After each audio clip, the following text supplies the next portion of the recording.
Bonjour, décidément l'Europe ne va pas bien. Le dernier épisode en Roumanie, celui lancé par ce Parti social-démocrate roumain, qui est au gouvernement actuellement et qui a décidé de lancer un référendum contre le mariage homosexuel, montre à quel point la crise des valeurs est profonde. Ce référendum, heureusement, a été rejeté par les Roumains puisque seulement 20% y ont participé. La plupart des Roumains ont refusé de participer à ce vote et il fallait 30% pour que les conclusions du référendum soient adoptées. Cependant, il reste que du point de vue des valeurs, nous sommes quand même dans une situation tragique. Oui, en fait, tout ça pose une question à la gauche qui est très importante. Devant la montée des nationalismes, que faut-il faire?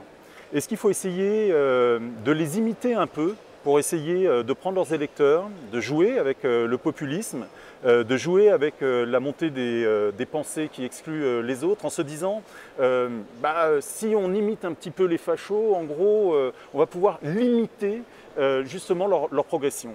À chaque fois dans l'histoire, ça a été le cas à la fin du 19e siècle, ça a été le cas dans les années 30, quand la gauche a essayé d'imiter les nationalistes, elle s'est fourvoyée. Elle s'est fourvoyée et elle n'a fait qu'une chose, c'est qu'elle a favorisé leur essor. Et à la fin, ce sont les nationalistes qui ont gagné. Pourquoi? Parce que les gens préfèrent toujours l'original à la copie. Et donc, nous croyons à Génération que c'est exactement l'inverse qu'il faut faire au niveau européen.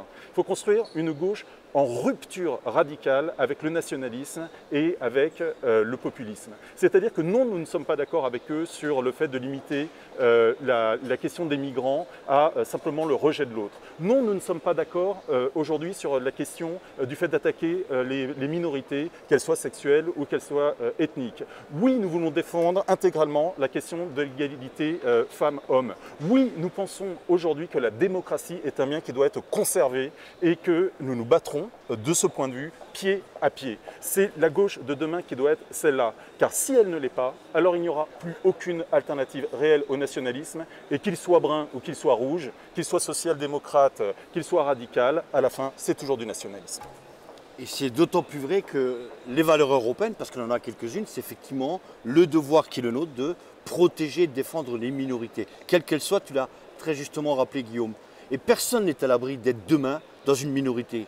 Elle peut être politique, elle peut être associative, elle peut être syndicale, elle peut être effectivement sexuelle, elle peut être ethnique. Et donc, si aujourd'hui nous ne levons pas contre ces agissements qui s'attaquent à une minorité, eh bien demain nous serons peut-être face à ces mêmes démons qui essaieront de nous mettre à mal. Et donc nous avons le devoir de réagir. C'est pour ça que nous réagissons et c'est pour ça que nous demandons rapidement qu'il y ait une position de sanction du groupe socialiste et démocrate à l'encontre de ces gens qui ont osé porter atteinte à cette minorité.